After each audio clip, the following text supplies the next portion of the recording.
Good evening, guys. Hope you all are well. Thanks for joining us for another webinar. We're going to get after it today. Open up, talk about still not billing. Still not billing.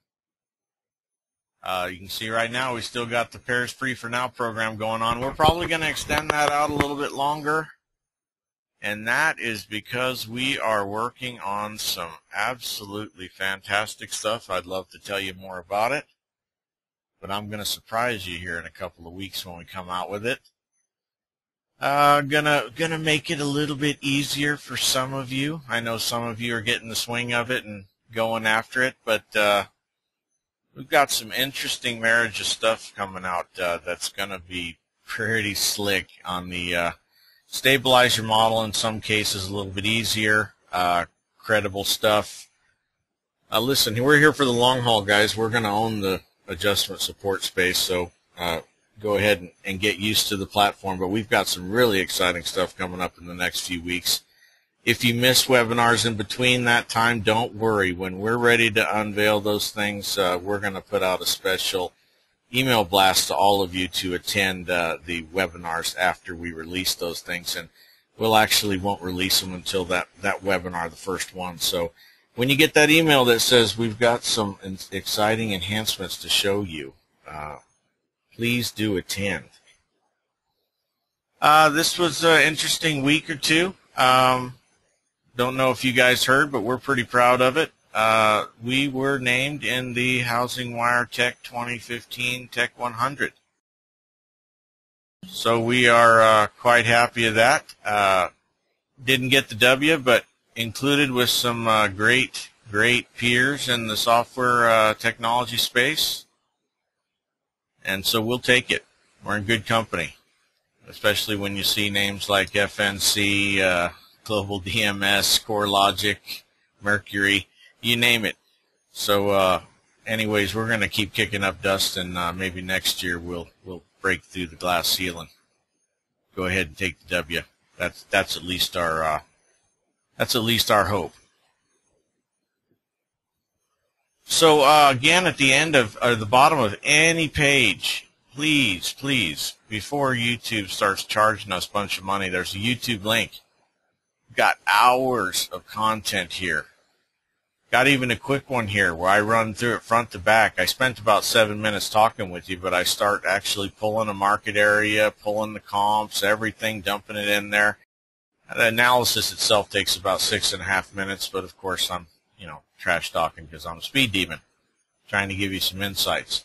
So that's a good one, 13 minutes. I mean, that's a quick one if you just want a refresher, start to finish, easy. But we got all this content. Of course, we got that web page screenshot. That's real quick. Minute and 47 seconds shows you where to get it. You need to use Chrome. Why do you need to use Chrome? Our analytics are provided by Google. Chrome is a Google-based browser.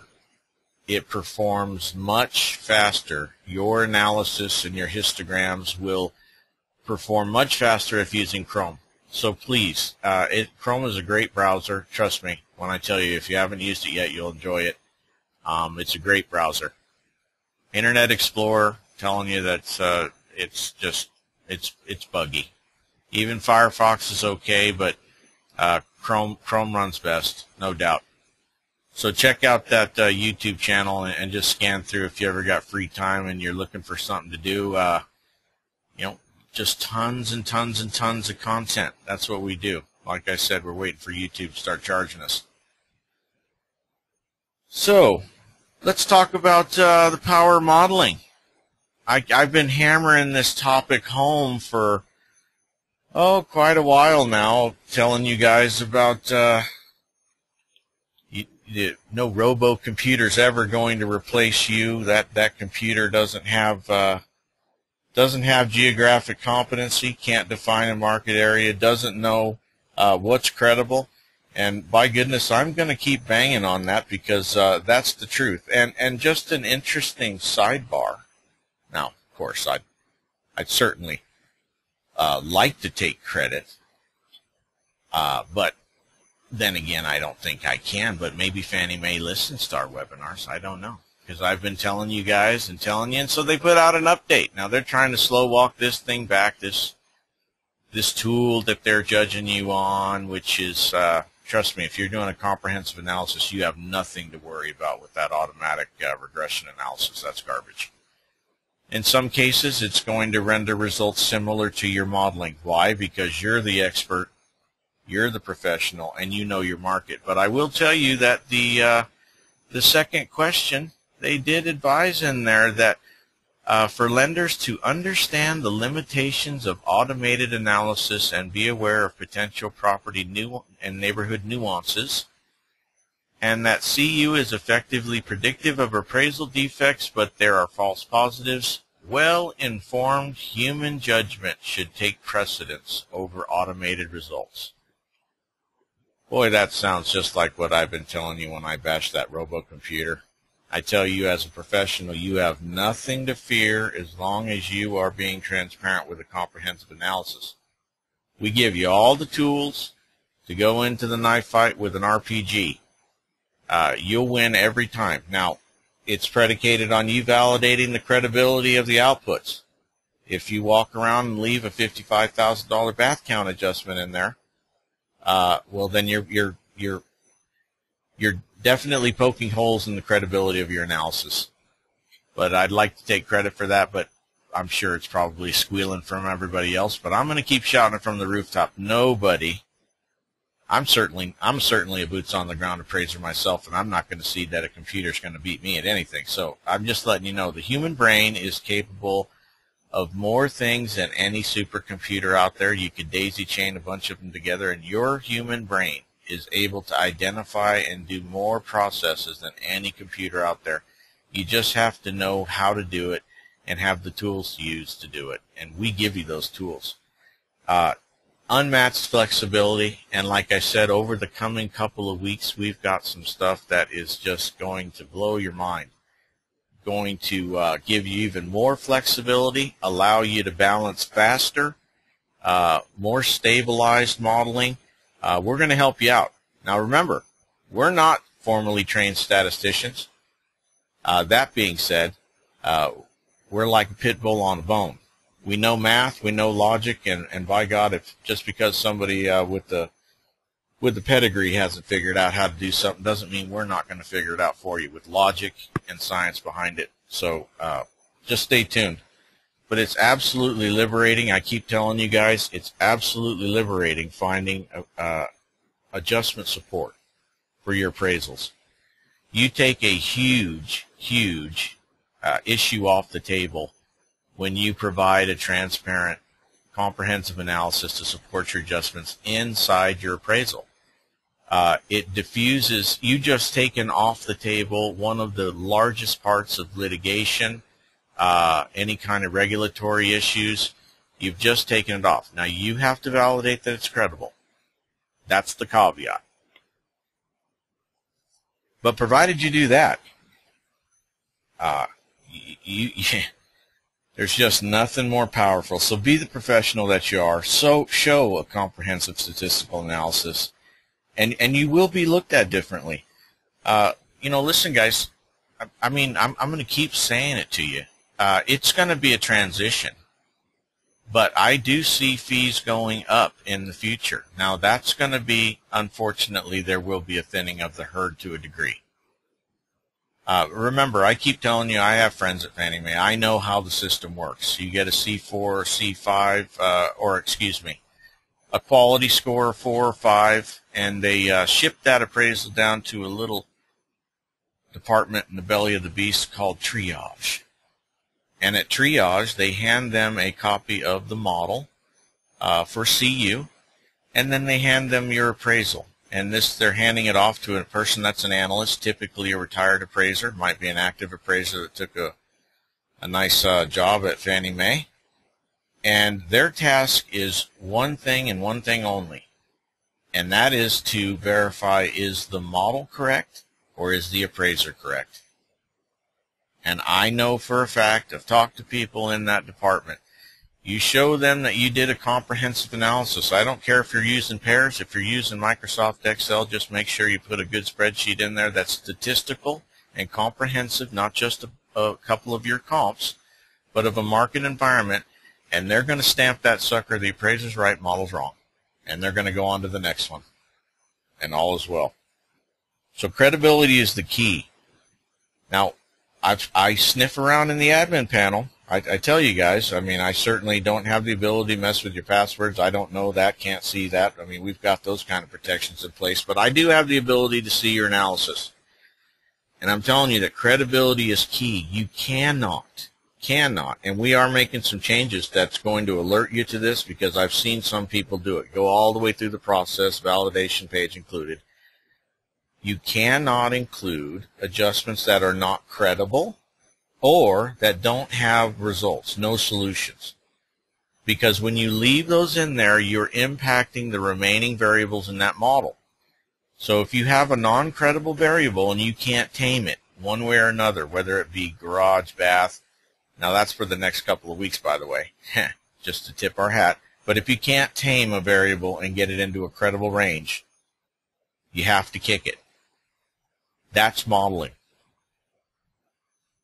Doesn't matter what method you use. Data behaves differently. Different data sets on different days will produce different results with different rules. That's just data. Same thing with regression. Just because regression is an equation and it spits out an $18,000 garage in a neighborhood of $80,000 houses doesn't mean you accept that non-credible result. You're supposed to remove the variable and then allow to rerun the process. Same thing with pairs.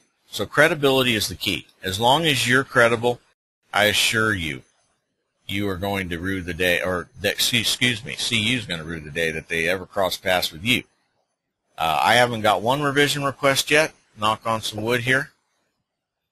And don't expect to. And I'm certainly not going to have any issue about any kind of adjustment issues. That, I tell you that right now. And I look forward to the day, if it comes, where I've got that. Because I'll make the mother of all stinks and everybody will hear about it. So I sent you guys some test files. So let's not, I don't want to bloviate on too long. I know this is your Saturday night. So appreciate y'all coming. So let's, you know, the message is here. The message thing, if you have any questions, please don't hesitate to add that into the message system, the message box. I'm by myself tonight. Michael is busy doing code for tons of exciting stuff that I'm really excited to show you guys, but they're not ready yet, so I'm not tipping my hat. We're in the game, so let's just keep it at that for now. But let's get started. So I want you to open up your Gandysoft.com, log in, and let's go ahead and go to create a new analysis. I want you to go ahead and let's name it Test 1. I'll do my Test 1 webinar. Now this property type, guys, is a condominium with an effective date of the 3rd.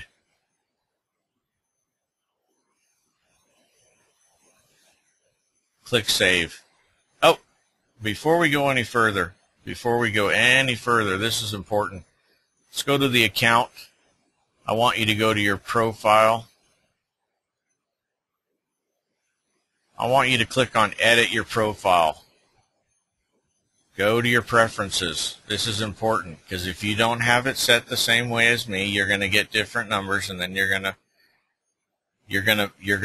ask me why you're getting different results. Hold on, someone just asked me to resend the data.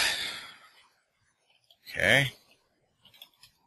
So hold on 2 seconds, guys. I don't want to lose a user right out of the gate. So let me go find this, send it to this member. Anyways, guys, make sure that your preferences show calculate 3/4 bath as 3/4 bath. Back to that. Just sent those files to that user, so check your email. So this is important. Now you can, I'm just telling you guys this is my personal preferences. I've been banging on this for 8 months. I have it set at 3/4 bath. Why? I'm just letting you know that out of thousands of sets of data, it seems to be more stable and more credible in delivering of the bath adjustments in most modeling situations when you calculate the 3/4 bath as 3/4. Now, if you want to calculate it as a full bath, by all means you can. I like it that way. I'm telling you just my experience, it works out better for me. So once you've dropped that to 3/4 bath to 3/4 bath, I want you to click save. And the effective date is 3/3 of 2015. It's a condo. So go back to, well, you guys should still have your test 1 at the top. Recent pairs activity should say test 1. So that details page right there to the user, test 1, condominium 3/3/215. Click save. Okay, go to the data change button. This is important as well. Since I'm giving you data from a certain MLS, you need to select Greater Las Vegas Association of Realtors as a source. Okay, just click upload, and I want you to upload test 1 data. That's why we named it test 1. We're going to keep it easy. Not trying to confuse anybody on Saturday night. At least not before drinking. I know I got to wait. You got to wait with me. But we're going to get some good stuff going today.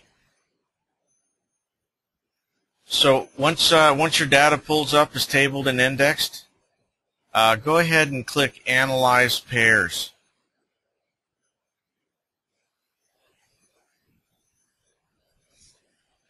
Okay, and I don't want you to look at none of this stuff, because I know you guys, I keep telling you, we never look at what jumps off the page.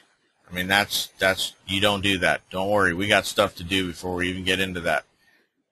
So I want to go ahead and I'm going to go log into my MLS, and we're going to call this a hypothetical appraisal.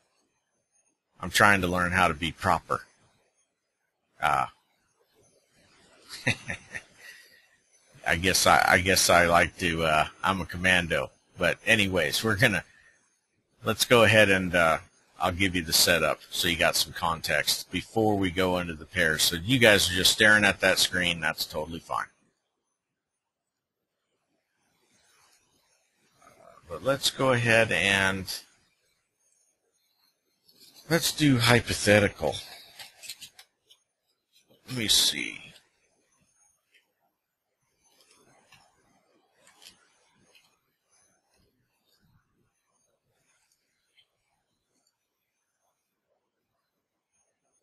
Okay, guys, so here we go. Got a condo in Chateau Nouveau. Like speaking French up in the western side of town, southwestern part. 1377 square foot, five total room count, 3 bedroom, 2 bath, 2 car garage, condo tract, gated, nice looking, angles all over the place. As you can see, right between, off a piece, right there between Wallapai and Grand Canyon. So, of course, first thing we got to do in the process, guys, let's go ahead. We're 1377 square feet, one of the big units. So let's go ahead and define our market area.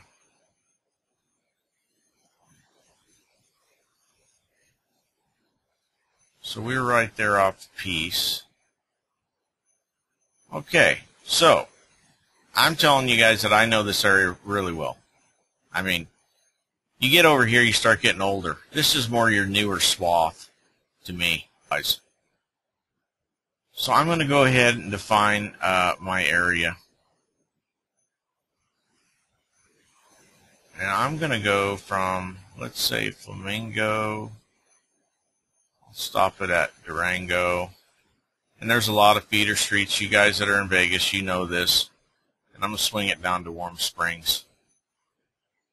Now, why am I doing this? Well, first of all, because I know the market area is competitive. Second of all, I also know that I have a newer unit and 1,377 square foot with 2-car garage. So more than likely in the condo market, potential for a little bit less data than we like to see. But trust me, nothing we can't handle. So let's go ahead and see what kind of sales of the total market area we're looking at. There's only 119 sales in the total market area, guys.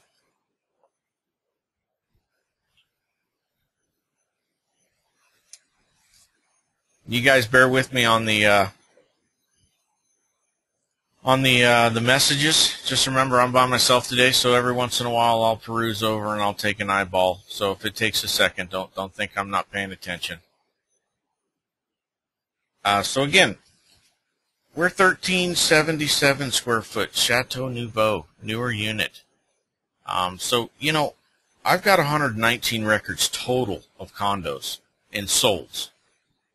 Now, of course, I like you guys to include the listings, pendings, and contingents. Just for now, though, just so you see what kind of data we're dealing with, I'm just going to do solds, just so we can get the count. So since I have 119 and I know I'm a bigger unit, 1,377 than most, I'm going to go ahead and, now this is not going to be my 1004MC parameter, but this is for my pairs, for my market analysis. I'm going to go ahead and do plus or minus 35% in GLA. So 1,377, so let's go 895 to 1859. That's about plus or minus 35%. Now, I don't think I'm going to do any age because, I'll be honest with you, I told you that this is all newer stuff anyway. So I'm certainly going to be able to measure out ages. I'm built 2003, I believe. So actually, I can tell you, for example, exactly. Yes, I'm built 2003. So that's going to give us 76 matches. So that was my data, guys, for pairs. Now, let's go back to the pairs, and you can look at the stats tab, and you can see 78 records. So I pulled this data on the 3rd. You know, a couple of sales either fell out over the year period or whatever. But you can see that's the data.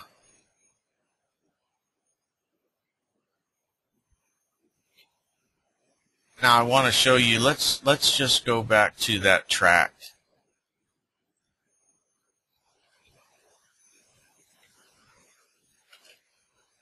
And I'm going to take out the short sales and REOs because I typically don't use them. If I have to, if I have limited data, then I get squirrely. But let's just see what kind of data we're dealing with if we were to appraise, hypothetically, the 1,377 model. Well, we can see clearly that we've only got one record of that, and everything else is a smaller. And we're the 3-bedroom, and everything else is a 2-bedroom. So going into it, you know, I'm going to be sensitive. You know, I want to know, we got some different, you know, different stratification of garages here. So I'm going to want to know livable area and certainly bedroom. Utility-wise might make a difference. Maybe not. Depends. I'll tell you why. Depends. You know, depends on what. Sometimes if you have a very strong square foot price, you can make the case that that is accounting for the bedroom.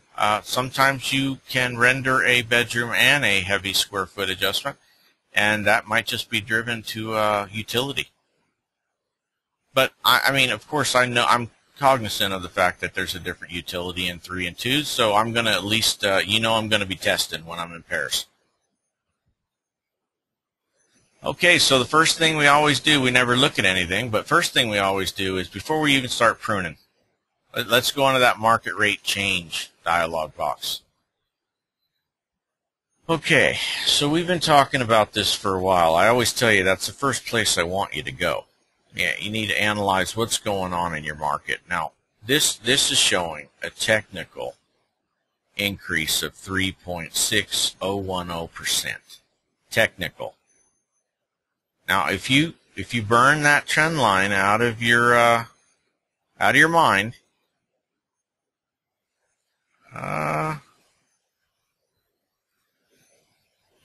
I mean, look, we're talking, first of all, there has to be and for all intents and purposes, there has to be a situation where we're cognizant as appraisers that the market's not perfect. So there's always a little room where you still are going to be stable. I mean, the same thing if this was the inverse, negative 3.6%. I mean, you have your personal opinion and your professional judgment comes into play. To me, honestly, I'm going to call that stable. I mean, I can play around with the weighted, take out distressed sales and see if that makes a difference, and it does. I 1% without the distressed sales in there. So I'm calling this stable, guys. So I want you to check this always. If you wanted to apply that, you could have. In this case, I didn't. I'm saying that the market is stable. That high candle, that candle, that I'm just saying stable. So I'm going to cancel out of here. No market rate to be played with on this one for me. Okay, so now we're going to start pruning. We're still not looking. I know you guys are sitting there having a heart attack, looking at a bath, going, oh my goodness, oh my goodness. Yeah, don't worry. So first thing is we're going to scroll through here, see what popped up. We do have some, defaults, but we have stuff that if we see it in your data and we have a history of knowing there might be some significance, we throw it in there so you can manage it. So we got guard gated showing no solution. Then we got new construction. Okay, let's look at new construction. Let's highlight that, go to the stats. We do have 6 new constructions in this data set. Now, I want you to scroll over, look at the difference in the median prices of those new constructions and the existings. Now, that's a big variance. We're talking 122 grand.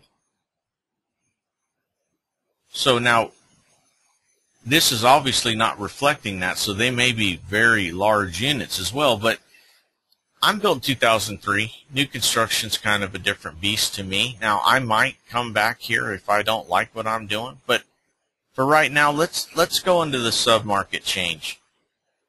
Because you know what? New construction, it's not, to me, relevant. So I want you to select new construction and add a variable and click no. And then click save. Now again, what we just did was in the sub-market filtering, we took out of analysis anything that was new construction. So now you see new construction is still in the panel here and says no solution now. And if you look at the stats tab, you can tell why. Look, we have 0 records of new construction now. We removed those from the data set.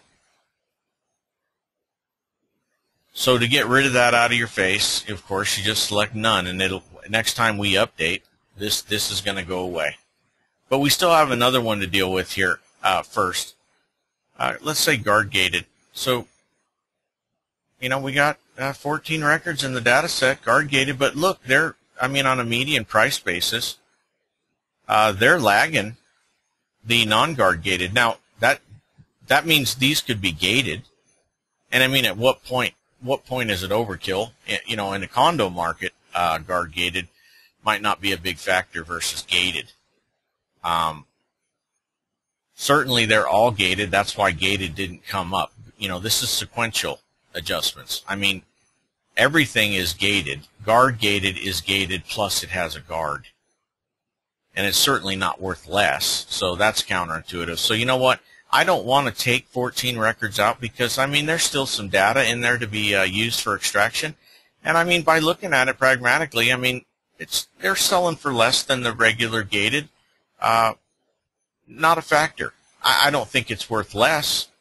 So nonetheless, let's just drop that down to none. And this is our initial pruning, guys. This is what we do first. Prune. Market rate, we prune. We're still not looking. We're still not looking. Okay, now we're getting down to basics. So, let's go ahead and let's look at year built. We got a 4-year tolerance, a default. Which, by the way, that's a default for now. I'm not going to tell you, we got some sneaky stuff in the next couple weeks going for you. But we go 1999 to 2014. That obviously might have been a resale. I don't know. We kicked out the new constructions. Anyways, we got a pretty decent spread here. So you know what? I don't like this bath, obviously. I think the garage is a little light for the condo market particularly. I mean, a garage is a pretty important factor up there. So you know what? Let's goose that year built tolerance to 6, and let's just see what happens. So put 6 for the tolerance on year built instead of 4, and let's click update. Okay, this is still a little light. I don't like this. Now, this is not credible.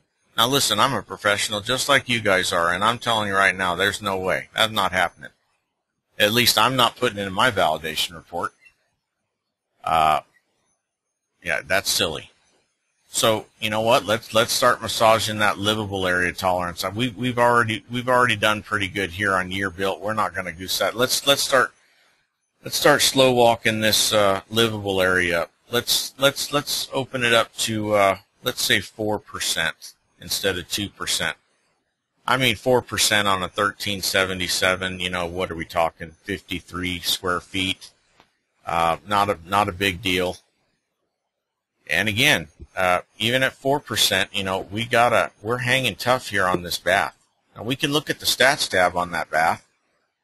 We do have one bath, excuse me. We have 1 3/4, and this 2 3/4 bath is really high.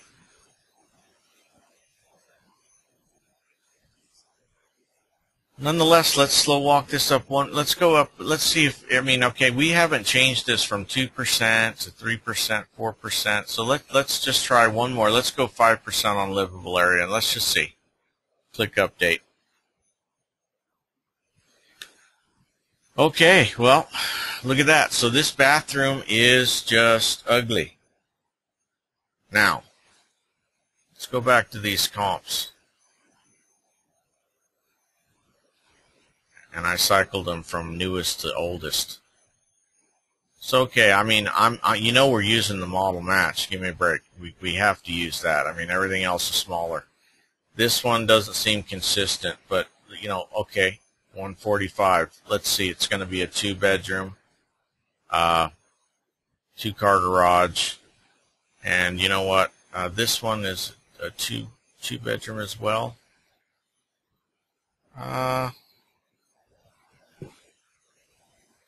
Here's another one that's pretty on the money with that other comp. So those are the comps that I'm probably going to use. So let's go back here. You know what? I did tell you, let's test for bedroom. Let's go to add a variable and go to bedroom, because we are a 3-bedroom, and at least test and see what happens when we add that in our model. Okay, so bath is still acting goofy, and look, we're getting a no solution on bedroom. So you know what?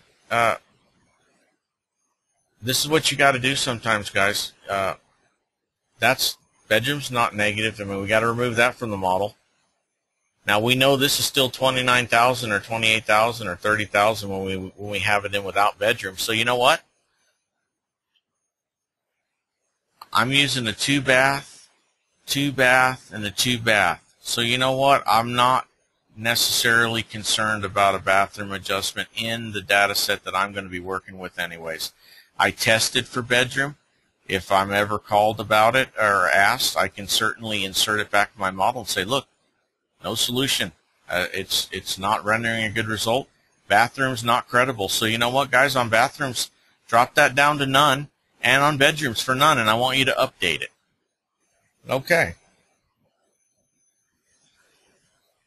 Okay, well, that seems high. Let's look at the market rate change, or excuse me, the sub-market change.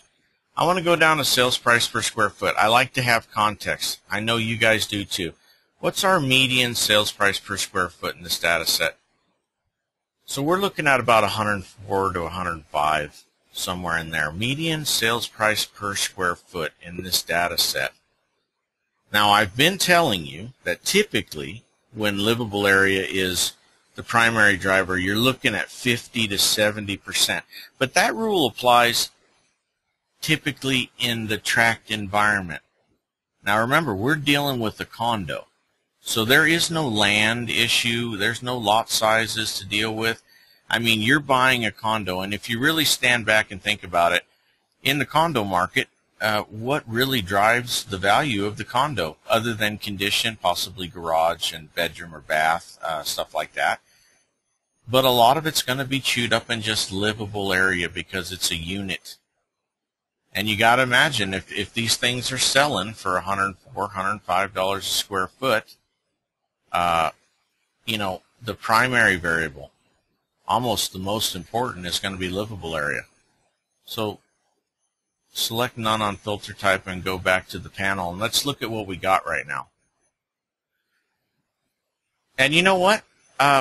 Listen, hey, let's drop down our filter type. Listen, right now we've got trim 2.5. What is that doing? That's trimming 2.5% from the lower end of the histogram and the upper end evenly. Statistical filter, accepted, been used forever and a day. But we've got other options. How about we try standard deviations 3 and click update. Let's see. Didn't change this much. Poked it up a little bit higher. I mean, our livable area, though, on the low side, is $75. If we were looking at that price per square foot, the median in our data set, that's 71%. 71. Now that's high. I know a lot of you guys are saying, golly, that is high. But you know, of course, it's a two-part process. So even on the low side, we're at 75. Now listen, I know most of you are thinking, you know, condo market, oh, that's $40, $45, $50 a square max.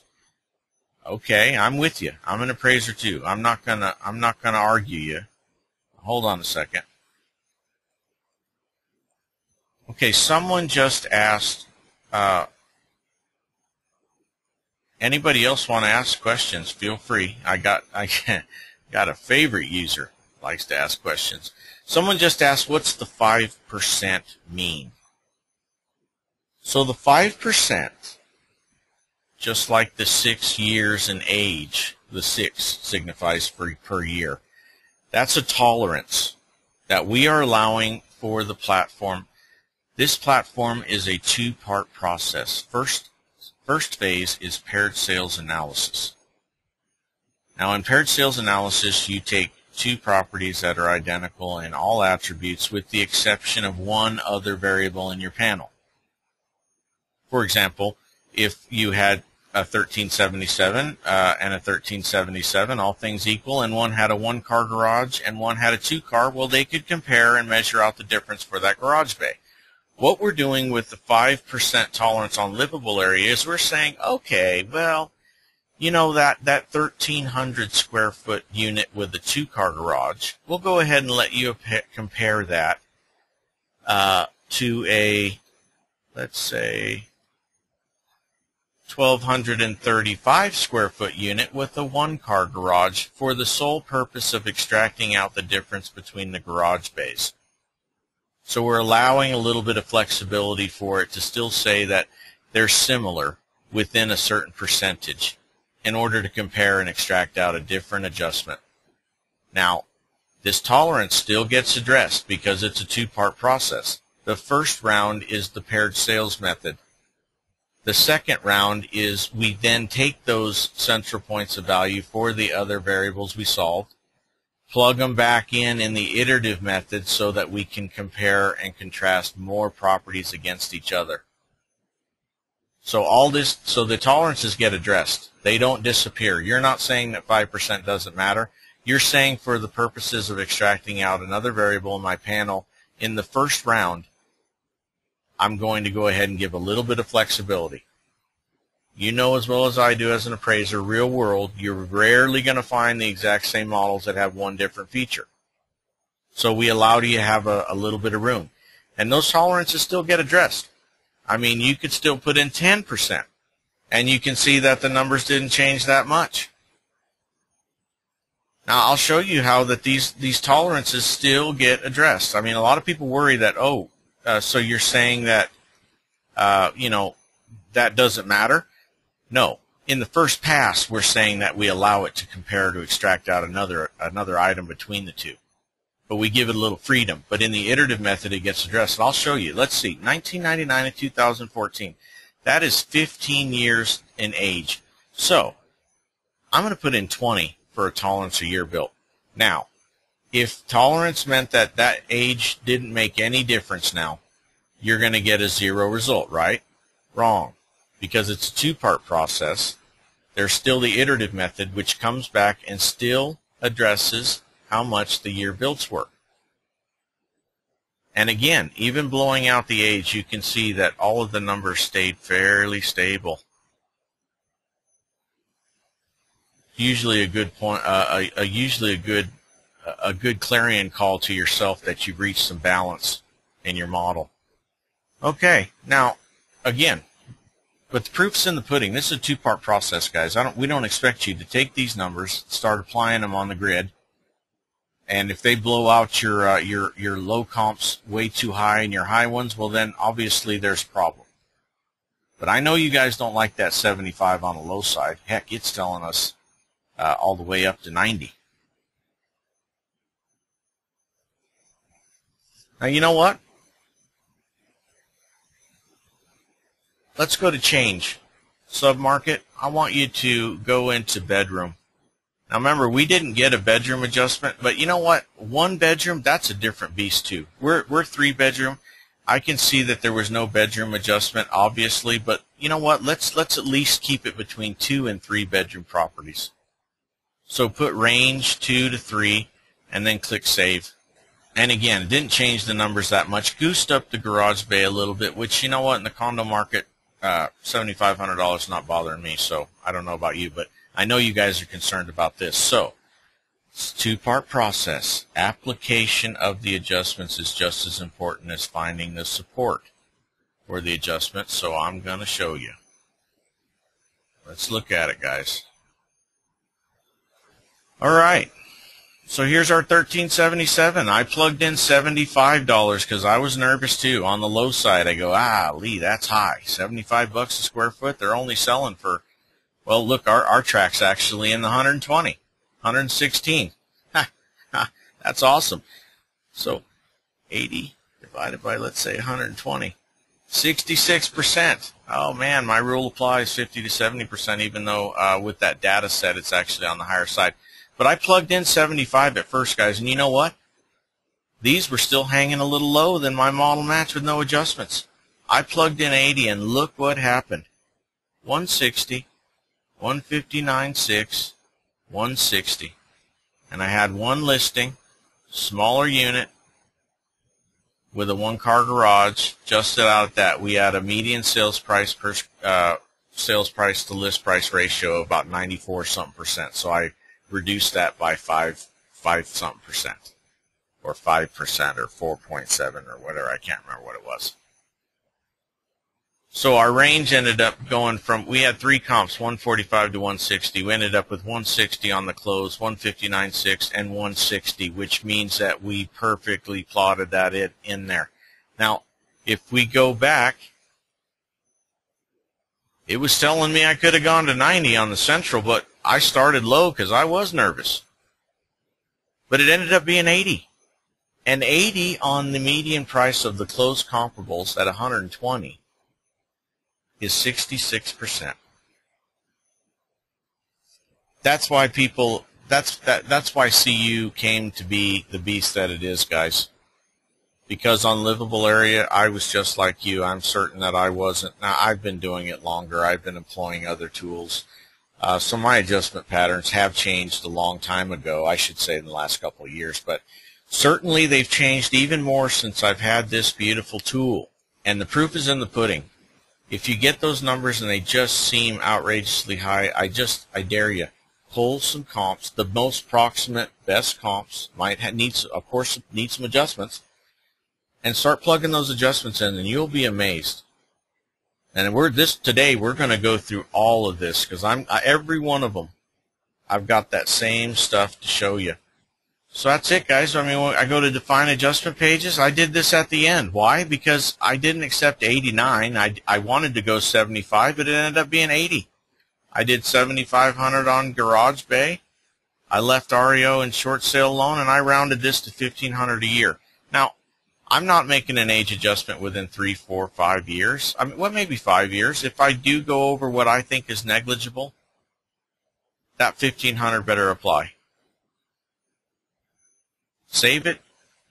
I go to my validate adjustment page. I go to my web page screenshot page. This is exactly what I do. It's what you should do. Line it up, drop it down.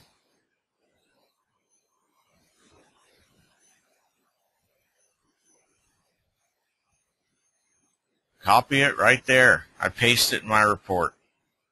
That easy. All of your rule sets, everything you want. End user sees this, thinks a rocket scientist did his appraisal. You got no issues. And of course, on the view report side, you've got your work file retention that you'll beat to death any statistician wants to argue with you. You've got every statistical data point in the world here. I mean, that livable area that we think is high, just because we're appraisers, I mean, good Lord, it's based on 2,320 pairs. 2,320 pairs.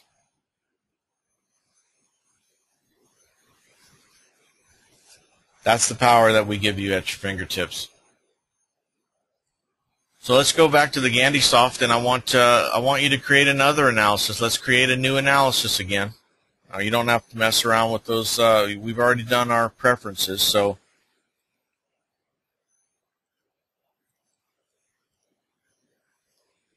my new construction is on there and in red. Okay, so let me go back. You did not remove new construction. I want to tell this user. Let me go back to that. So you need to go back to your analysis. So hold on, don't move. Here's a pattern. Here's a pattern, guys. I want you to remember this. Blue hyperlink to the right goes forward. Blue hyperlink to the left goes back. So that user, that new construction still in there, I want you to go back to this. Keep going back until you get to the pairs navigation panel. That's what I call this. And by goodness, it's by design, my design. So, well, not my design, concept. Let's say that. And I call it the navigation panel. Once you get back to this panel, you should have garage bays, livable area with a 5% tolerance, REO, repo, short sale, year built with a 6 tolerance. Everything else that's in your data set, go to solution strategy and click none. Your filter should be set to standard devs 3. Now once you remove all those and update to none, you can go to the define adjustments page. You can put in those numbers. $80 for livable area, $7,500 for garage bay. I leave REO repo alone and short sale. Look at that. I like leaving in there the cents. Boy, they don't want to mess with you then. And age, go ahead and round that to 1,500. Now I want you to click save. After you enter those numbers, you got to record them. You got to click save. If you don't click save, you're going to go to the next page and you're going to have red histograms. And then go to your validate adjustment to that other user. And that's it. That's the money page right there. All your rules set, your model, I mean, that's everything right there. No ambiguity. The number that you used on your report that you validated in the model is credible. Ding dong, the witch is dead. This is your number. Got the comment down there saying that you've assigned numbers to fit within a calculated range derived from a statistical model. Most of the people looking at your appraisal can't even spell statistical without looking at a dictionary. That's not fair. You know what? I have lots of friends that are underwriters who are smart as whip. Then you have those ones that you want to beat your head against the wall because they someone is actually actually playing the police over your stuff and doesn't seem like they know anything about your business. But anyways, let's that's a different topic. Let's go back to the GandySoft logo, and I want you to create a new pairs analysis on the lower right hand button. And we're gonna get going to go ahead and title this test number 2. Test 2. I'll do test 2 webinar. This one is a single family, not a condo. And let's go ahead and, again, March 3rd, 2015.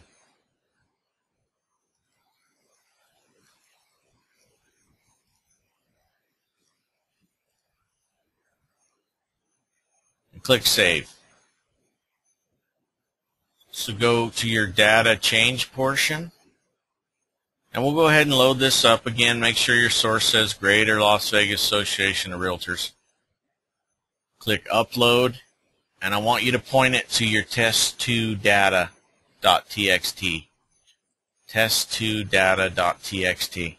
We'll go ahead and let we'll go ahead and let the data load, table and index, and then we're just going to go ahead. I'll give you the setup after. It's just easier this way, guys. Go up here to the upper blue hyperlink on the right-hand column that says Analyze Pairs. Let the hamsters run around with some calculators doing some initial findings. And again, what do we not do? We don't pay attention to what jumps off the page.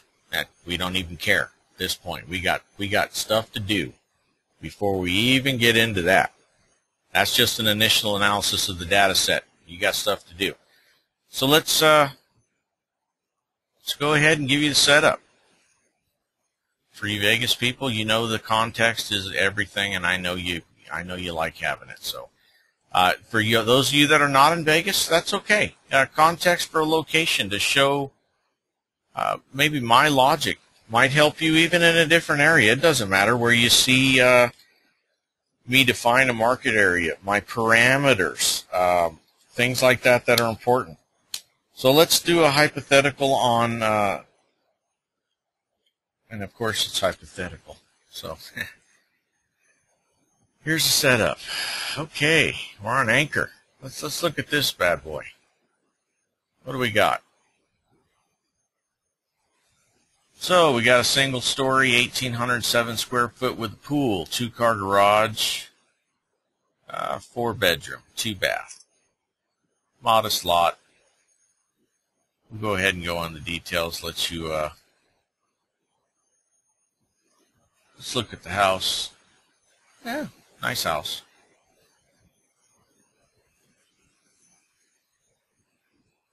You guys look at these all day long, so I'm not going to bore you with that. So context, I'll zoom out a little bit and give you guys. So this is North Las Vegas, right up there on the cusp of it.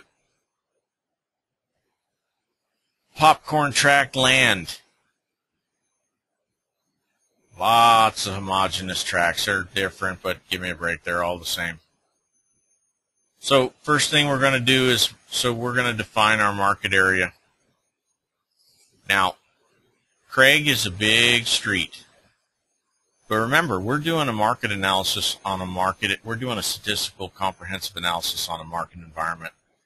Now, I assure you that if an agent gets a buyer that wants a particular house, single story, 4-bedroom with a pool in this area, that realtor is going to run all around and look. So Craig is a big street, but if any of you guys here in Vegas know, there's tons of feeder streets through Craig. So I'm going to bring it up to Lone Mountain. Now, why am I going to stop at Lone Mountain? Well, most of you Vegas people know that when I get more north of Lone Mountain, I'm getting into newer stuff. I mean, much north of Lone Mountain, I'm getting into El Dorado, Aliante, stuff like that. So I'm just going to swing this down Lone Mountain. And you know what? I could stop here at Revere, but this stuff down here is all the same too. So I'm going to swing it from Lone Mountain down to North 5th, and then I'll bring it back to Cheyenne. And again, going south to Cheyenne, you can do whatever you want. You're the professional. You can define your area whatever you want. But going south to Cheyenne, you're getting into older tracks. I mean, down here off of, give me a break, Duchess and King and all that. I'm not messing around with that old stuff. That's not relevant to us. But this is my market environment to me. I could have gone up to Washburn. I mean, you're a professional. There's nothing wrong with it. As long as it's practical and reasonable, you're fine. And again, this doesn't necessarily have to match your 1004MC. It's certainly nice. Now, I know in this set of data, I'm going to get a lot of properties that are single story. So I like that. I like that, knowing that I'm going to get a good pool of data. So I'm going to take out the subject and let's start putting in some parameters.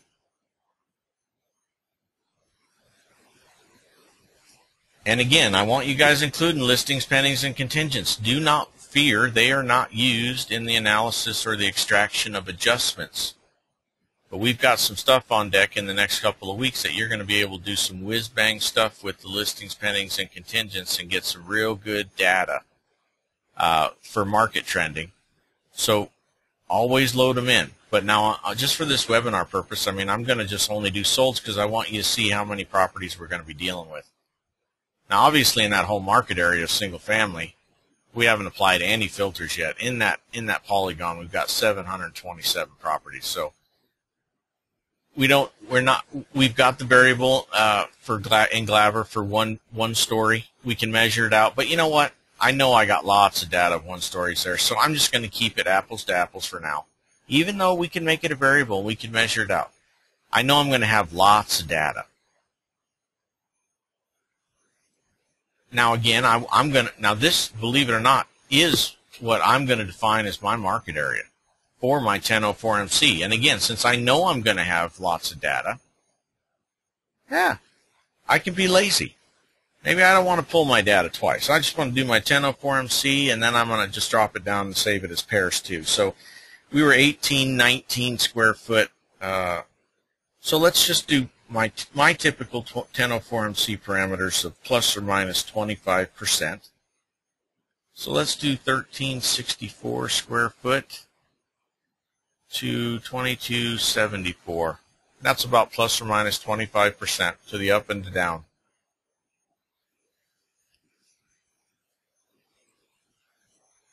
Now, I was built in 1994. So on age, now, you guys know that there are some custom homes in that area, and there's some older tracks that were on big lots up in here. Nonetheless, and those aren't older, but they're in the 80s. So you know what? Let's do 1990 to 2003. I was built in 1994. So, you know, I'm going to measure out age. I'm not worried about it. I want data. But again, 287 records. So, I mean, I don't need to mess around with two stories. I can do my 1004MC data and my pairs data in one swing. So let's go back to the pairs page and I'll show you the stats.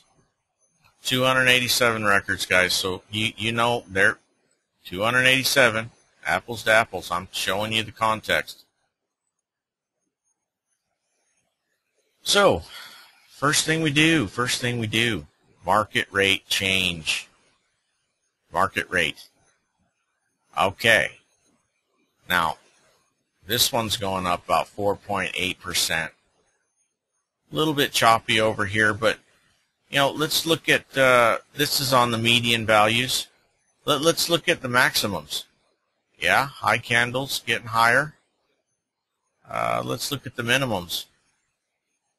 High candles, you know, getting higher. Averages.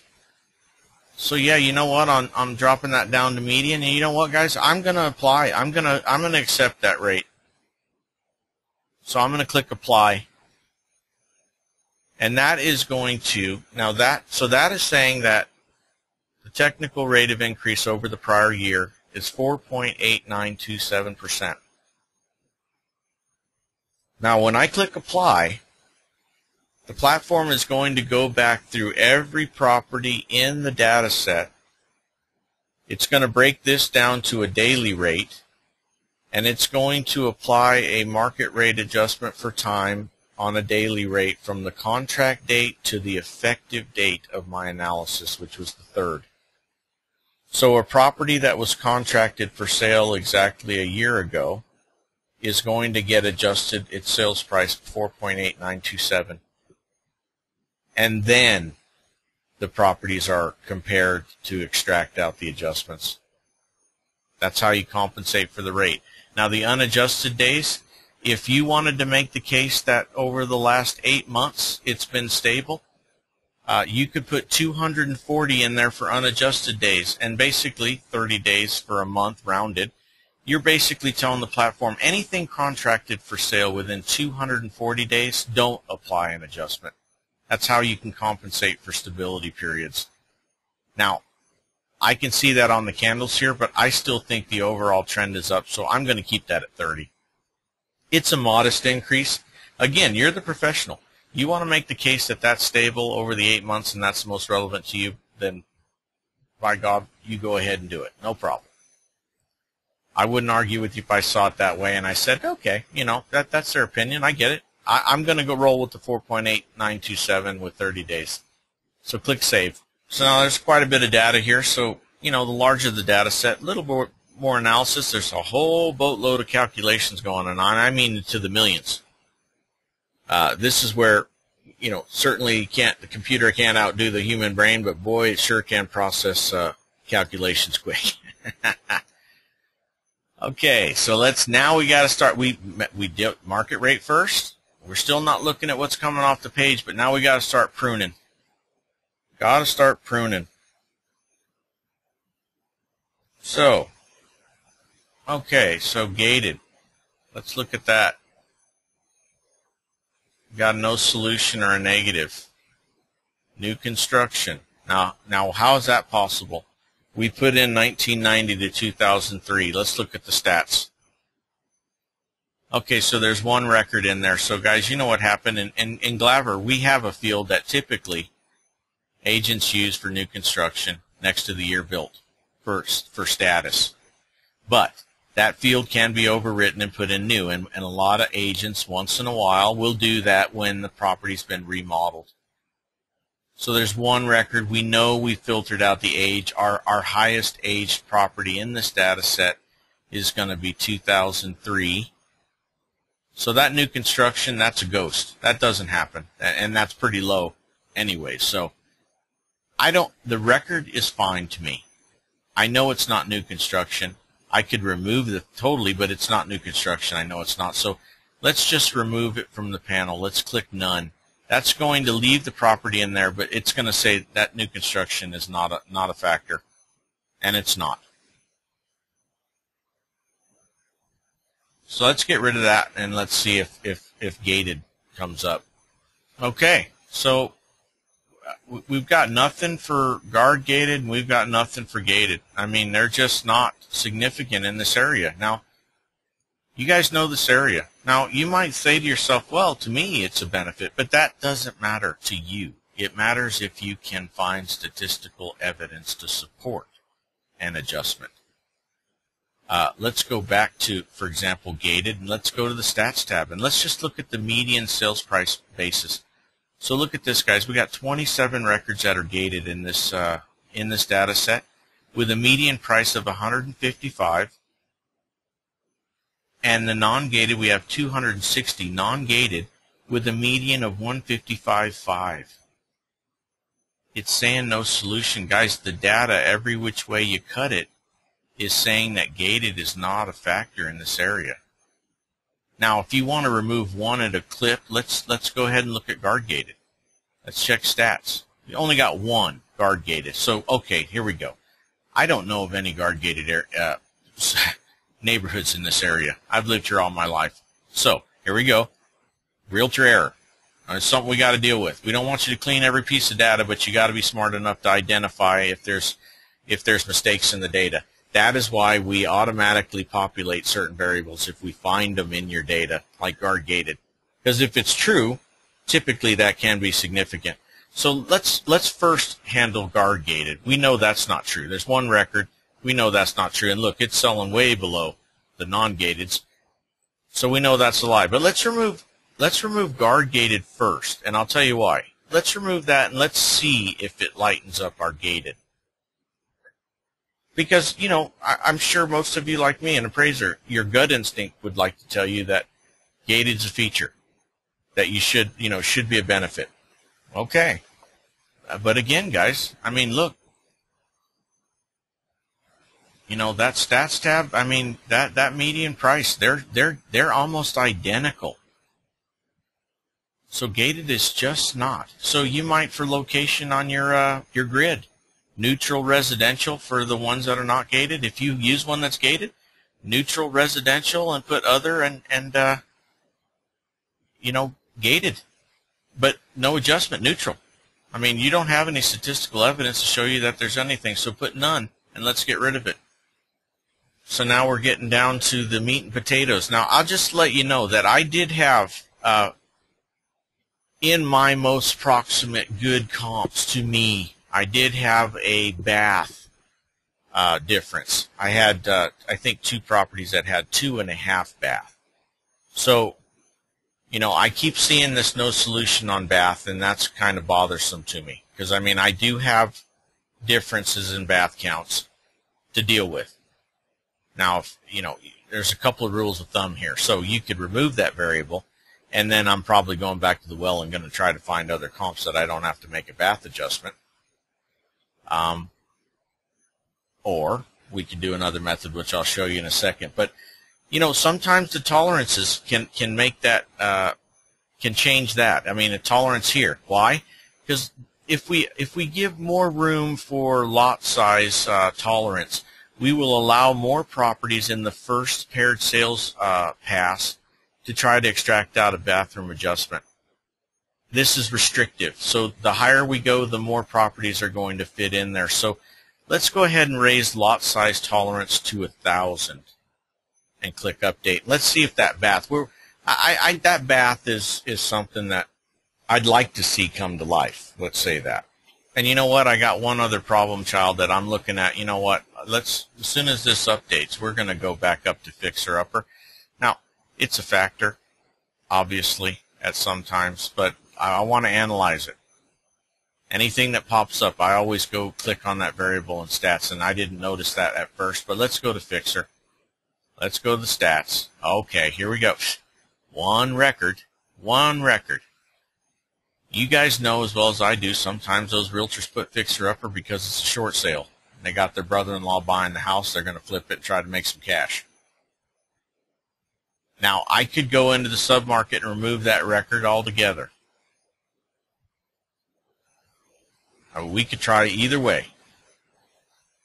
But you know what? Let's be lazy. Let's just take it out of the panel and make it a variable that we don't think makes a heck of beans. Hill of beans. So let's remove that from the panel because I don't want that fixture. I don't need that fixture in my panel. Everything I'm doing is good condition. If I had a fixer, well, I guess I could measure out a difference and hopefully it rang true. But with one record, I'm going to be very cautious to rely heavily on it.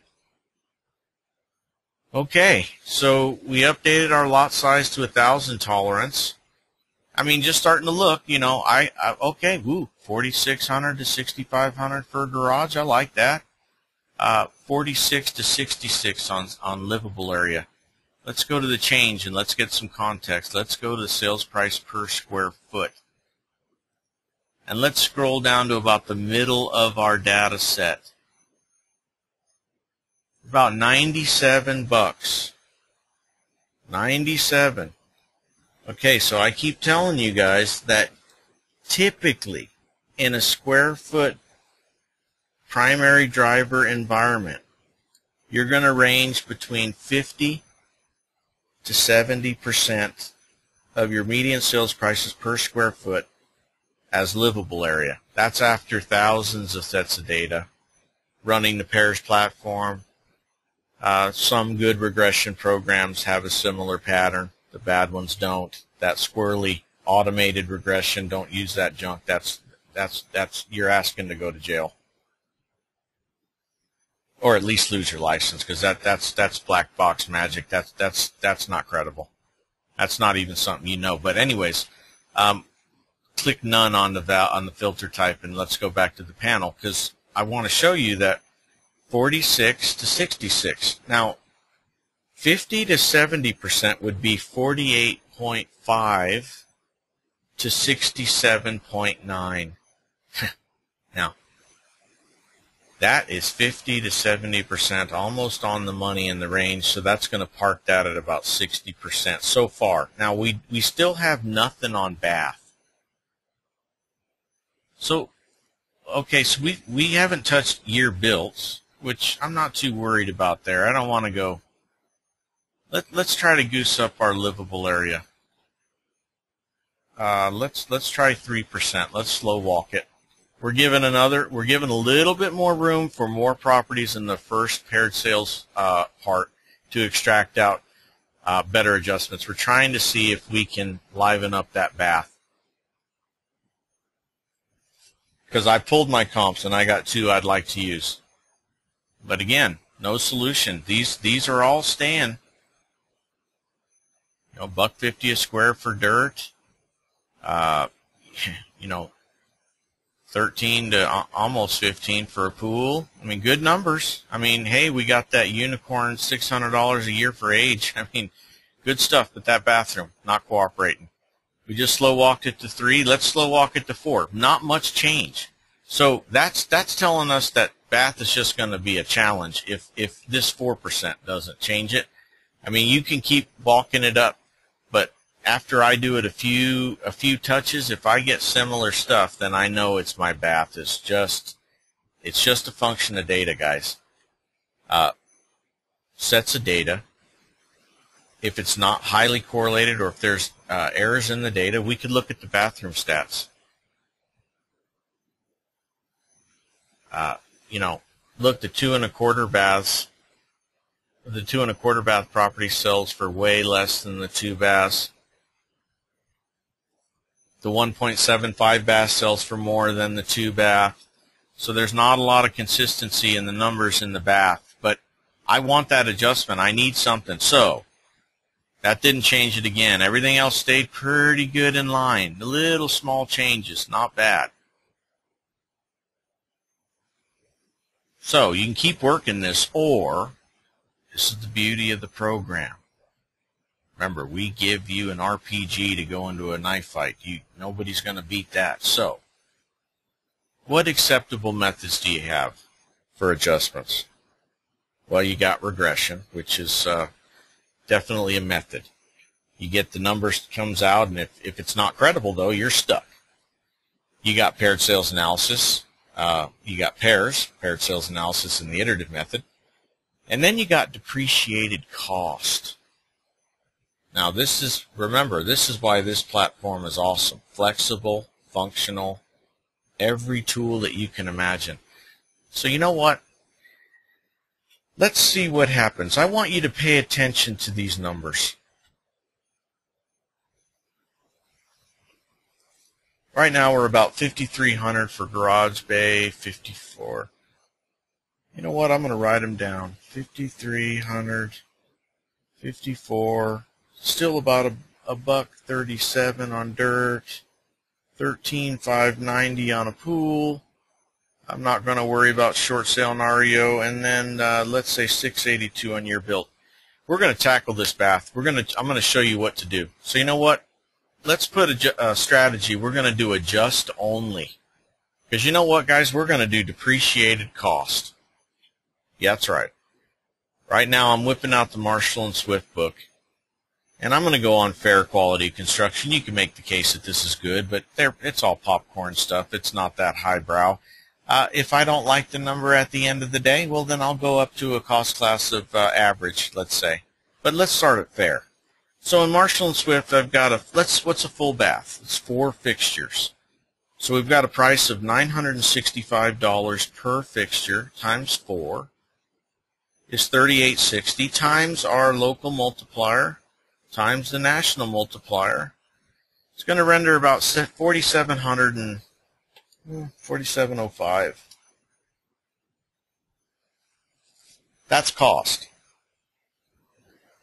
Now I'm going to estimate that the average property in here has about, let's say, 9 years effective age based on an average 60-year lifespan. So what's that? 9% out of 60, 15%.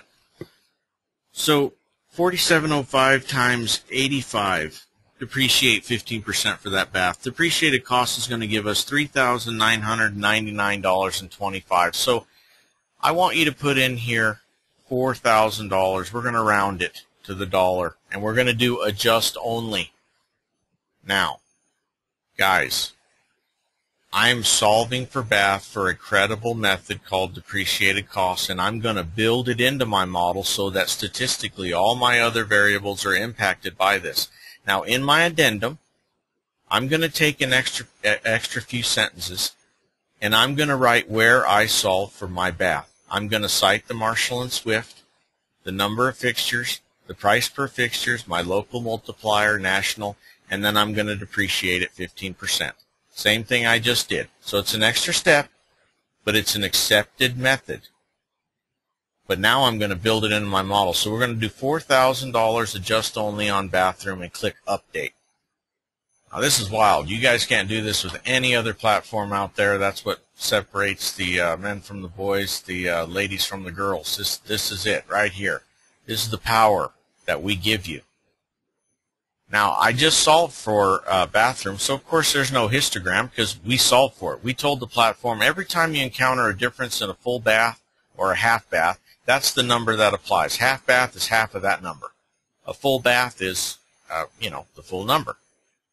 But let's go back to the other numbers. So before we had 5,300, we still got 5,600 to 7,400. So somewhere between $6,000 for a garage bay.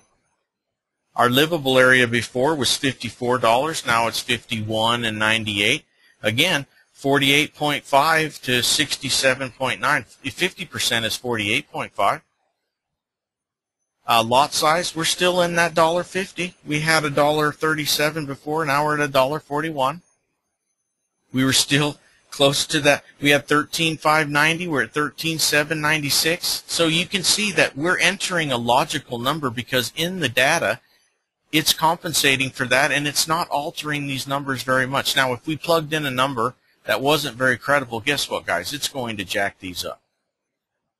But this number is credible. It's just not coming out statistically in the data set. Again, age was 682. Now it's 724.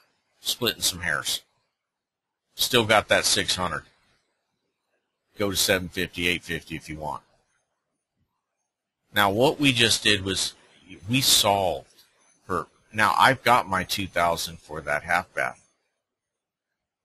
Now, here's those adjustments.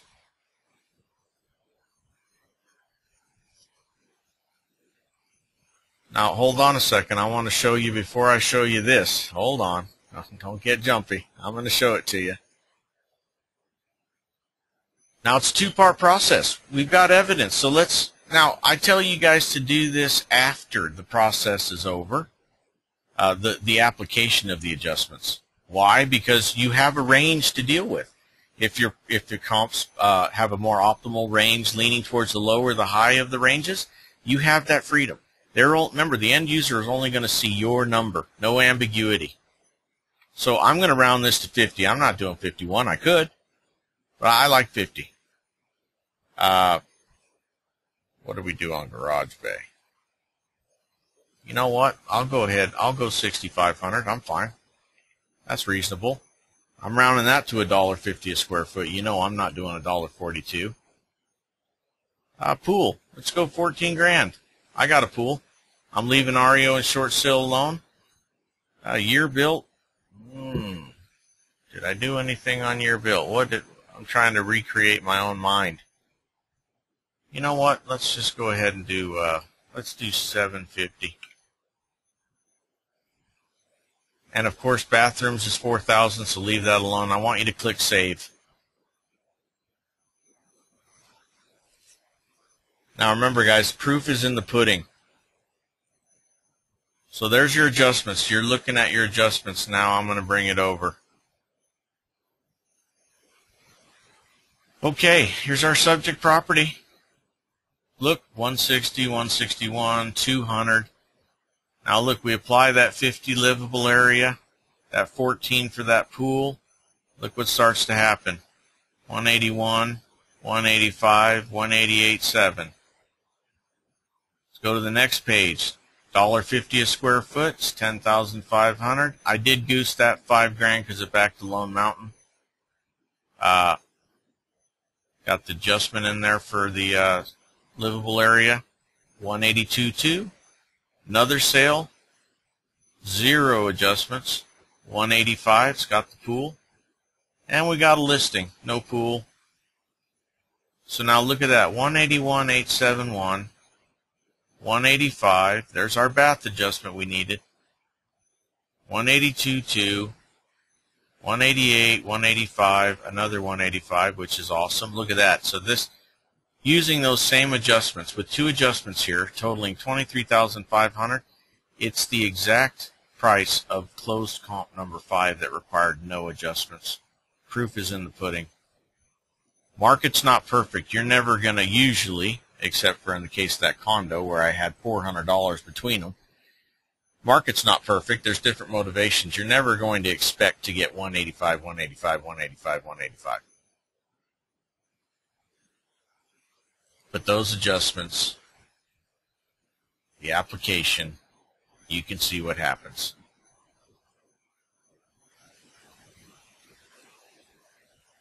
So again, back to our pairs panel. We save those adjustments. We go to our validate adjustment page. Now I put in those adjustments. Guess what? They all worked at those numbers. I save my adjustments and I go to my validation page because that's my money shot, and I'm going to copy that. I'm going to paste that right into my report. You do the same thing, and you know what? We're all looking like rocket scientists here. That's what's going to lead to increased fees. That's what's going to increase lead to you being treated more like the professional that you are because you are showing them your value. The people reading your report at this point in the game don't even know how you came up with those numbers typically. Once in a while we get a little bit of traffic going on. Everybody's doing analysis, and there's a whole ton of calculations going on, and supercomputers are winding up to do them all. So it takes a second sometimes. In this data set we had 200 and something records, so the histograms take a second to load, but you can see they load. There's our number. Look at that livable area, $50 based on 38,240 pairs. That'll scare anybody. That lot size based on 32,422 pairs. That pool adjustment based on 12,725 pairs. And we got that bathroom where we solved. And in a comment that the analysis includes one more variables which the appraiser specified exact values. These values have been found to be credible in the market using other methods. And yeah, I'm taking the addendum, and I'm going to go ahead and make the comment where I sourced that from Marshall and Swift, depreciated cost, totally acceptable method. Boom. All right, so let's go to GandySoft. We got to get cooking. I got one more for you guys, so I don't want to eat up too much of your time. I don't want to hold you on too long. Let's get cooking. So GandySoft, let's go to create a new pairs analysis, and go ahead and let's title this Test 3. It's another single family. Effective date. Of course, you're going to start to see a pattern. March 3rd. If I live in the car, I like to do it one day out of the week, maybe 2. That's just me. I'm more productive if I do inspections on a day or 2, and then I get to sit in the cave and type. And I'm boots on the ground just like you guys, so trust me, I'm showing you hypothetical stuff technically. You know. So let's click Save. Let's go to the Data Change button, and I want you to load Greater Las Vegas Association of Realtors, of course, as the source. Upload Test 3 data. let that table and index, and then of course we're going to click the blue hyperlink, analyze the pairs, and then I'll give you the backstop and the data. You know, a little bit of context. You people in Vegas get it. People outside of Vegas, it's helpful for maybe for you for defining your parameters in your market area. Analyze pairs. Okay, we're not paying attention to nothing, even though hey, we're not paying attention though. Never look at what jumps off the page. Plus, I want to give you some backdrop stuff anyways. So, let's see which one this is. Let's do a hypothetical. And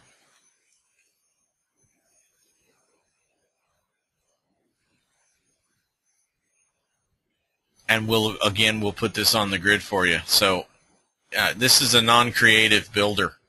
You can see the address is on Your Avenue, which I'm sure is right next to My Way. I'm probably confident. Your Avenue, My Way. Okay. What do we got? 1860 square foot, single story, 3 BDR, 2 bath. Fannie Mae owned. Nice looking property. I mean, definitely not any hairs and warts on it. I mean, the people left the house, let's say, unangry.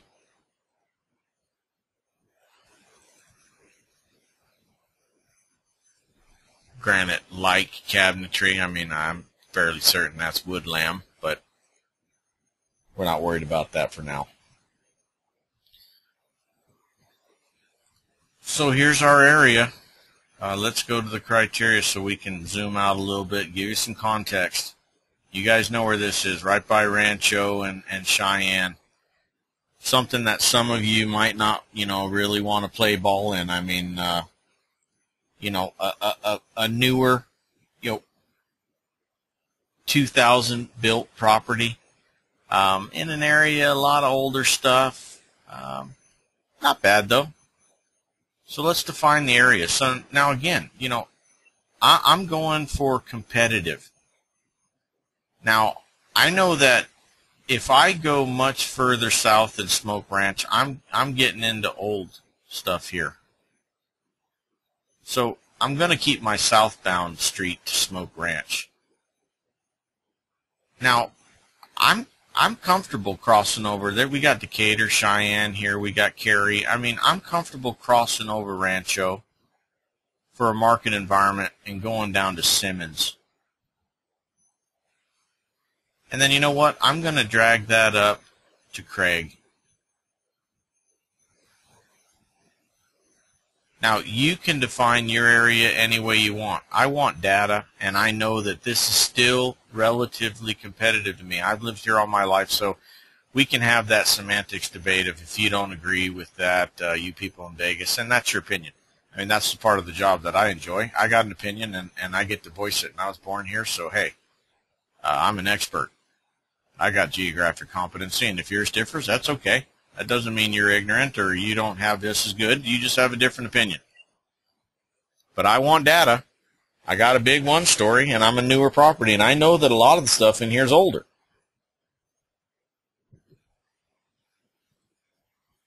So again, let's try to start off with one story, and I'm just going to put in solds. Just so we have, even though I want you guys to always do the listing stuff, I'm doing that to show you guys that I'm pulling the same data that I pulled for your data set. So we had an 1860 square foot property. So let's just try right out of the gate. I'm lazy. Once in a while, I like to do 1004 and see if I think I got some data. I think I'm going to have a pretty decent amount of single-story data coming from this part of the deal. That's newer. Some in here certainly. So let's try plus or minus 25%. That's my 1004MC parameter. I'm taking the gamble not to come back and pull data. I could just do 35% up front and filter it in the platform, but listen, I try to do stuff. I'm a creature of habit. So if I can save myself a few minutes of doing a separate search, I do it. So one story, 1395 to 2325, and we were built in 1990. So I'll go ahead and do year built. Excuse me, I'm built in 2000. So I'll go 1988 to 2012. You know what though? I'm on a 6,500 square foot lot. There are some custom properties in here that might be in there. So I'm going to add another field filter here. I could do this in the platform, but like I said, once in a while I'm lazy. And you do this at your own risk. If you filter too much out here, then yeah, I might have to come back and pull more data. But I'm going to put in lot square foot of 12,000 square feet or less. Excuse me, not 120, 12,000. Okay, so on my 1004MC data, if I keep this, which I'm totally comfortable with, I got 153 sales. Now, if we go back to the pairs panel, 156. Okay, I pulled that data on the 3rd. Again, few sales might have dropped off over the year, but for the most part, same data. So, I'm going to ask you guys before I do it, what's the first thing that we do, other than not look at what jumps off the page? We go to the market rate change box.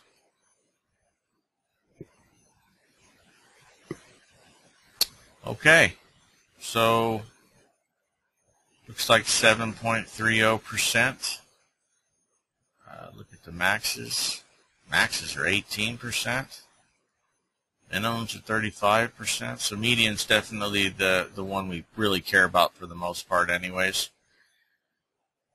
Now, guys, you can accept that number, or if you're gonna say it's increasing, of course you're gonna try to be consistent with your reporting. So, you can enter. You don't have to accept this number. I mean, you can put in whatever number you want there, just like you can change the unadjusted days. So you know what? I'm gonna say it is increasing. I'm on board, guys, but I'm gonna put 7%. I want you guys to put in annual rate 7. You don't have to put in the percent sign. It's over there. Just put in 7, and then click Save.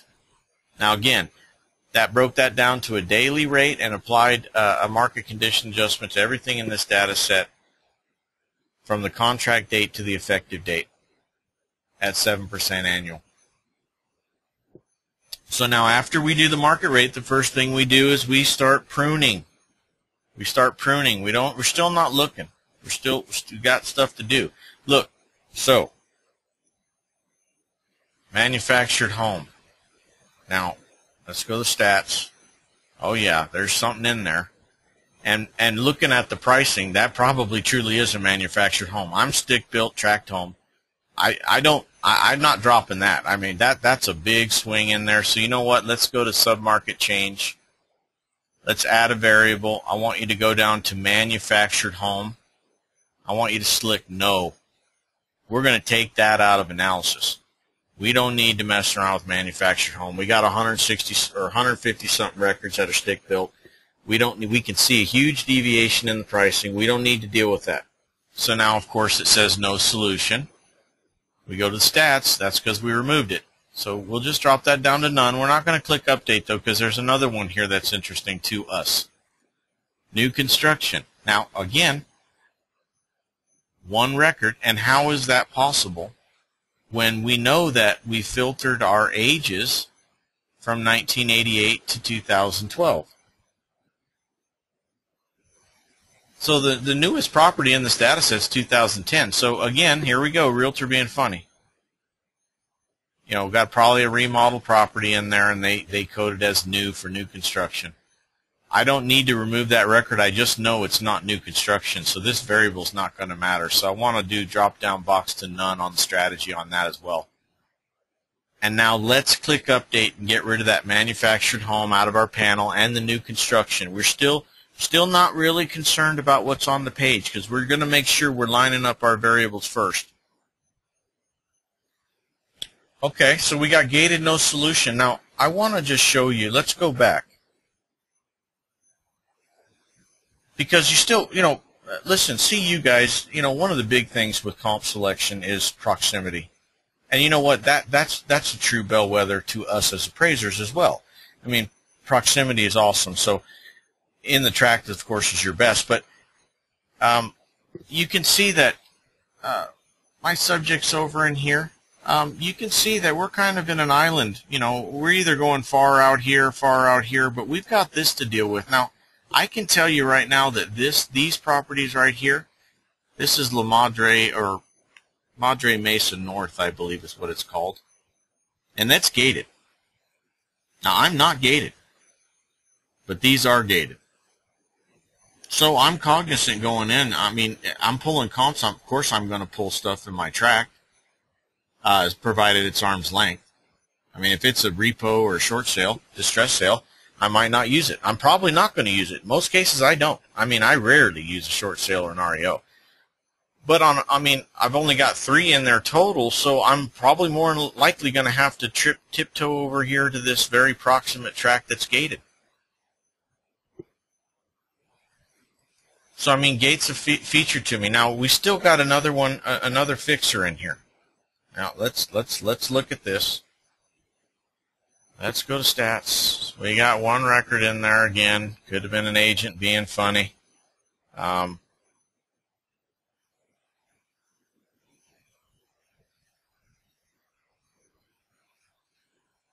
You know what? It is well below. Could be a short sale.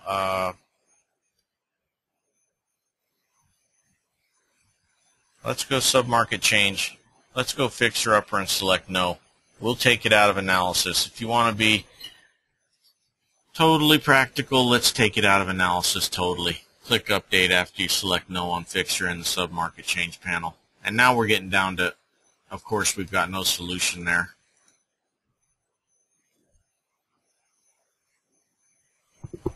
But we got a negative on Bath. We got a pretty tight threshold on lot size here, tolerance-wise, though. So let's look at the stats. We got a decent swing, 3920 all the way up to 14,000 square foot lot, which is odd. Yeah, go back to submarket filter, guys, because you know what? I must have fat-fingered in something wrong. Let's go to lot size. Because I said I specifically did less than 12,000 square foot for lot. I didn't want to get too big. So let's go range of values 3,900 to 12,000 for lot size. I don't really want to get into those big ones. Might be semi-custom, I don't know.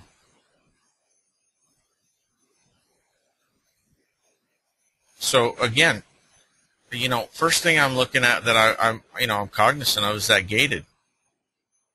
I mean, let's look at the stats.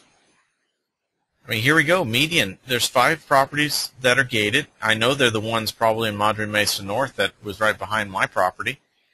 But look at the median basis. I mean, median sales price is 160 in the gated, 164.7 non-gated. I mean, sometimes, guys, a beneficial adjustment for a gate or something just can't be measured out. So you know what? Let's take it out of the panel. I mean, you know what? Let's not take it out yet. Let's leave it at solve fully. Let's change our lot size tolerance, and let's see if changing that to 1,000 square feet brings the gated to life. And if it doesn't, the next step is what I just said. We're going to kick it. Now, interestingly, though, look what that did. Ooh, nice. We like that. Ooh, we like that. But we got this thing. Look at that. It's a negative for gated. Well, we know it's not a negative to be gated. It's just not rendering results. So let's select none and click update. Okay. So I'm liking what I see. I don't know about you guys. You guys be screaming, but you know what? We can just test. We can test the tolerance. Hey, you know, let's goose the 4-year to 5-year tolerance. I mean, we're built in 2000. We're 15 years old. I mean, 5 years, 1995 to 2000, or 2000 2005. It might not be a big difference. We could see if that makes any real material changes. And look, I mean, everything stayed pretty balanced. So we've got the right variable list now because we're making tolerance changes and we're getting pretty similar, consistent results.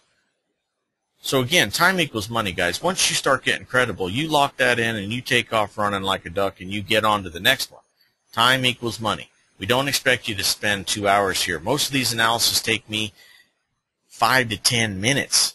Now, you're probably learning. It's going to take you a couple months to get to that speed, but a couple of months of playing around 15 minutes here and there or 20 minutes is not a big deal, especially when you know that eventually you're going to get down to a couple minutes. To have the full liberation of knowing that you are almost like a Teflon Don. Nobody can touch you. So, remember, what was that sales price per square foot? I'll show it to you guys so you don't have to go in there. In our data set, we were about 98 after our filtering, 97, somewhere in there. You know, 97, I'll do it again for you guys. So we're looking, 50% would be 48.5, $48.50.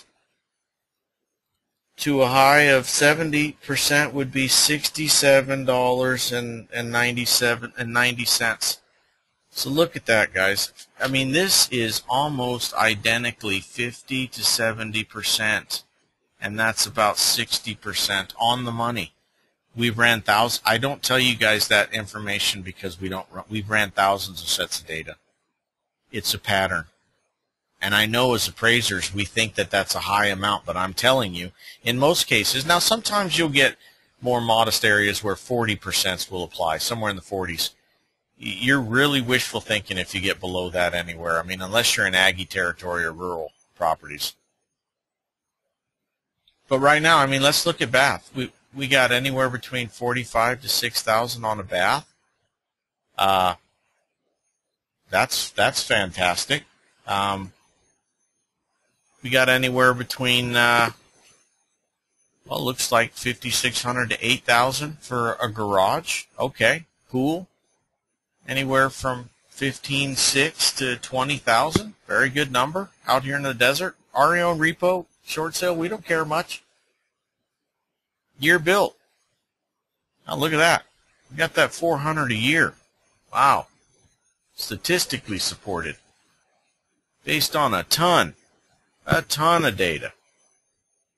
Look at that, 9,859 pairs. You know what?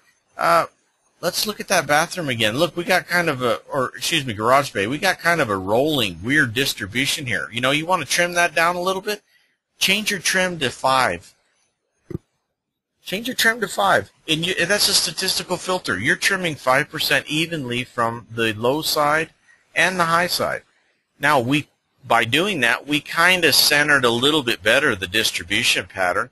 I mean, we didn't change the adjustments too much, but we made it look prettier, maybe, to you.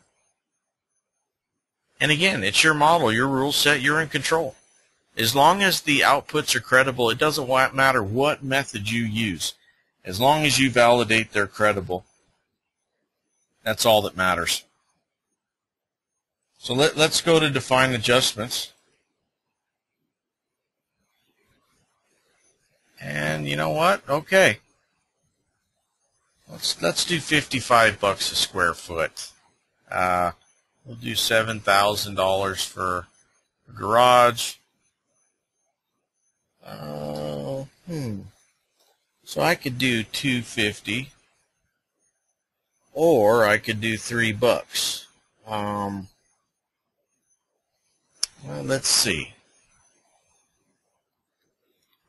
Sometimes, you know what, guys, it comes down to whatever you want to do because you're the professional, you're in control. So I'm going to do $2.50 a square foot in that area. Yeah, you know what, let's put that pool at $17.5, pretty close to there. I'll leave REO short sale alone.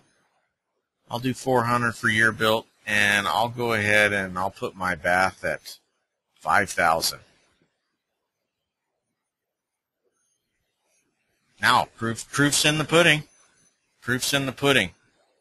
So let's see how it worked out. Remember, had those gated ones. Look at that. So look at that right there. Gated, 0, neutral. But here we go, 205 to 170. We applied our adjustments. 181,979, 204. Okay, this is a high boy. Nothing we can do about it. Data's not perfect, just happens. But look at this, 181,371. Lots of adjustments. Got our market rate conditions at 7% a year, broken down based on a half month I do. Look, there's our $2.50 a square foot. 7,000 garage bays, our pool adjustment, 181.9, 204, 181. More adjustments here, 184, 750, and we got 2 listings that are a little bit high too. Don't care, but we got on the close basis, 184, 750, 181.3, 181.9, and we got this high boy at 204. Proof's in the pudding, guys. There you go. Beautiful appraisal. My sales price, obviously, the sales price on this hypothetical. We're definitely well supported with some pretty decent adjustments.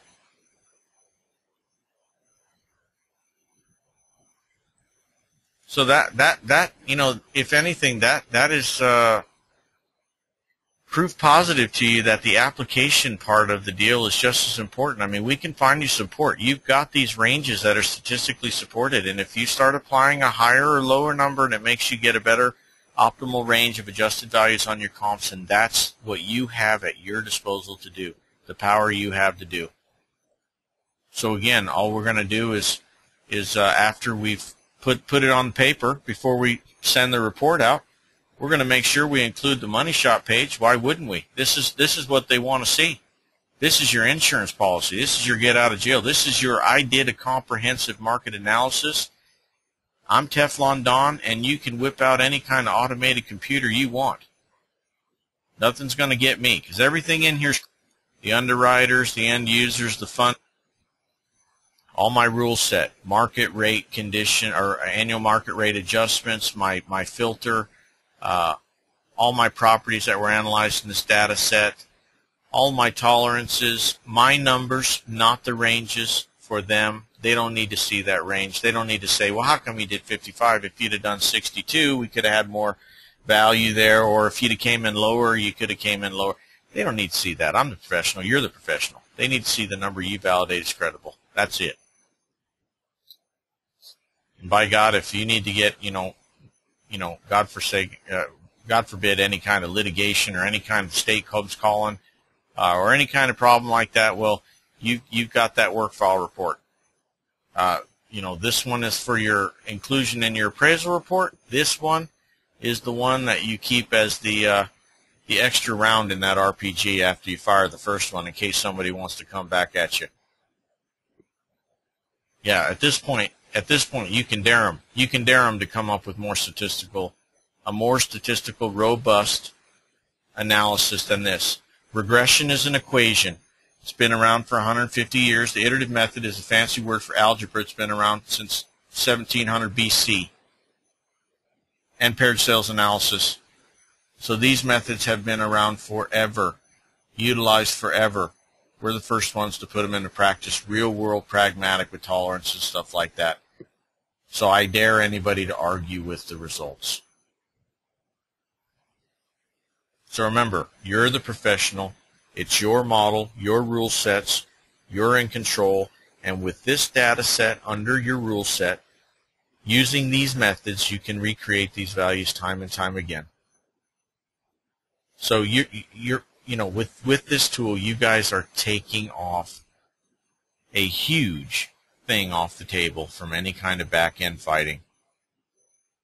And this is the liberation part. I mean, this is where you get to be enjoyable. When you start to get faster at pairs and you realize when you go to bed at night and you just know that, you've just got a layer of protection on you that's just unmatched. And we've got some stuff, like I told you.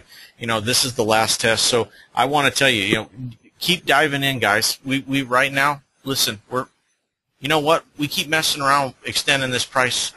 This pair's free for now, not charging you guys. People probably out there wondering, why aren't these guys charging? Because we keep coming up with ideas and saying to ourselves, you know what? Let's let them get a little bit more used to it, and then we're going to give them all these other awesome tools too. I'm an appraiser just like you. I work every day out there doing appraisals. I don't sit here and just do this. My partners are out there, humping that stuff all day long. I'm doing appraisal stuff, and then I'm working on the knowledge stuff with this. So we keep extending this out because we've got some super duper exciting stuff on the horizon in the next couple of weeks. Engage on this right now. I assure you that when we send you that email, you're going to want to go to those special session webinars we're going to have here in a couple of weeks to roll out some of these awesome, easier enhancement features that are going to make you just want to jump for joy. So again, like I told you, we're here to stay. We're in the adjustment support space for appraisal adjustments, and trust me, we might seem like the little engine that could, but we're going to blow everybody out. Again, people see it. We're getting noticed. HousingWire, Tech 100. We're in that category, and we're proud to be in the space. So someone asked, next weekend, are there webinars next weekend? You will notice that we've canceled both of those. That is not my partner's problems. That's me. It's not even a problem. My lovely wife, for 17 years, been together 19. It's her birthday. So I will be doing something with her. So I'm pushing off executive decision, canceling the webinars. So, but that'll give us time to keep doing some coding. And like I said, in a couple of weeks, we've got some really, really super duper exciting stuff that's going to, I know some of you, it's a learning curve. I know some of you are struggling a little bit on the initial analysis of understanding the tolerances, touching it, playing with it, understanding that as long as they're reasonable under your rule sets, you're modeling, and it's okay. You can tame adjustments by changing a tolerance. Sometimes slightly changing a livable area tolerance can take that $32,000 bath and cut it down to $6,000. Or that $18,000 garage bay, just by changing your lot size tolerance from 500 to 1,000 might come down to 4,800. So we realize those are happening. I don't want to tell you what things we're working on, but it's safe to say that we're going to make the process a little bit easier for you, if you choose. Once you're an expert and a ninja master like me, you might not even need the easy peasy stuff. But we're going to throw it in there to make it easier. We're going to even give you more ways to support and defend yourself, and trust me, you're just going to feel like a rock star. So dig in, get to know it, and trust me, this product's going to keep growing. We've got a ton of ideas and plans, and you've got another couple of weeks, and then we're going to probably extend that out more towards the end of the month. It's free. It's free. Well, everybody loves free, so keep using it. Maybe by the end of the month we're going to turn on that e-com site, but by that time we're going to have some new features that you're just going to pull your hair out and say, that's awesome. That's awesome.